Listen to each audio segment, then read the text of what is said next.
Chapter 6, The Next Picasso. I thought that would be the end of it.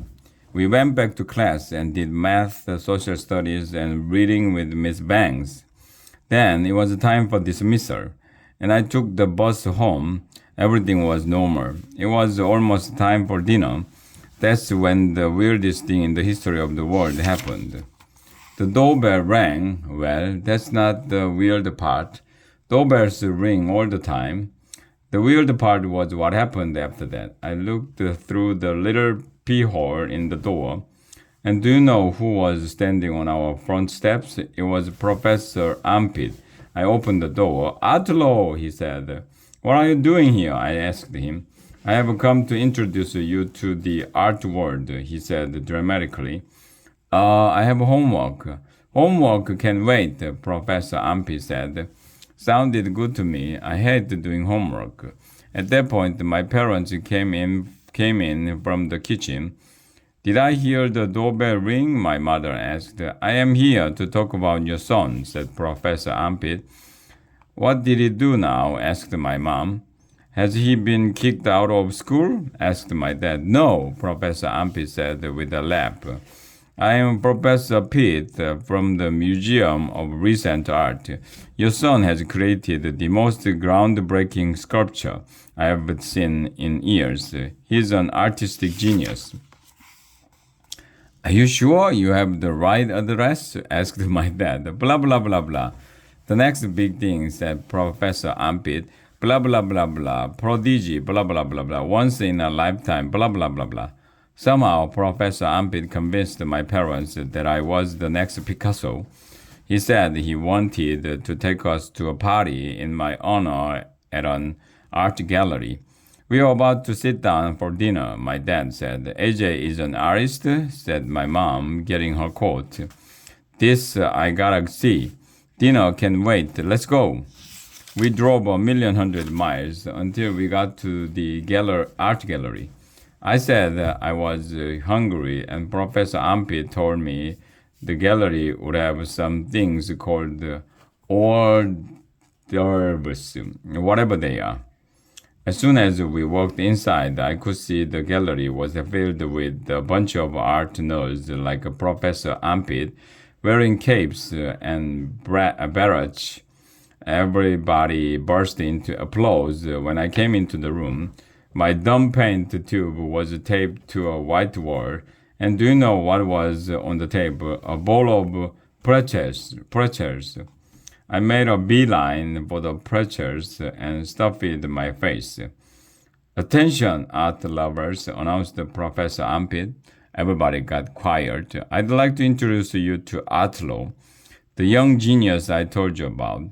Well, if the esteemed Professor Pitt says the boy is a genius, some guy said, it must be true. Speechy, somebody shouted. Let the young genius speak.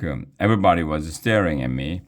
I wanted to run away to Antarctica and go live with the penguins. Bonjour, I said.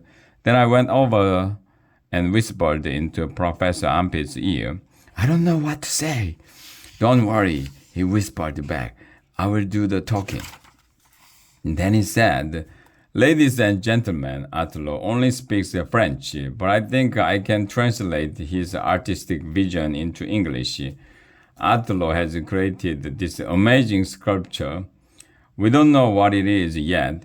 It can be anything. He calls it future art because it is the future of art.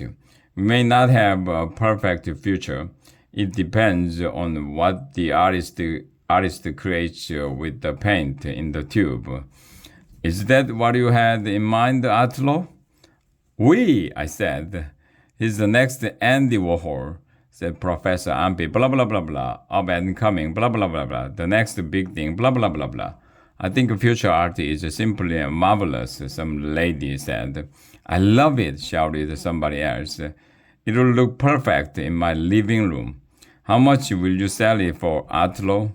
I said, $1. I didn't have the chance to finish my sentence because Professor Ampit clapped his hand over my mouth. We can discuss the price later, he said. For now, let's have a toast. Toast? I don't even like toast. I wanted more pretzels. To Atlo! Somebody shouted, raising a glass in the air. Everybody raised a glass in the air, asked, where did they all get glasses? Do art nerds carry them around all day? To Atlo! Everybody else shouted. I didn't see any toast anywhere. Professor Ampi leaned down and whispered in my ear, go mingle, but don't say anything. A swarm of smiling art nerds surrounded me.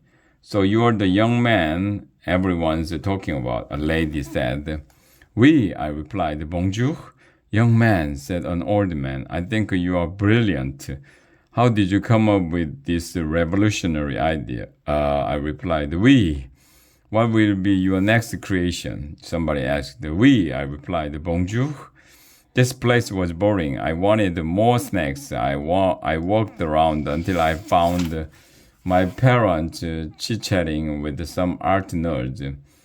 When did you first realize that your son was a gifted genius? Some lady asked. About 10 minutes ago, my mother replied.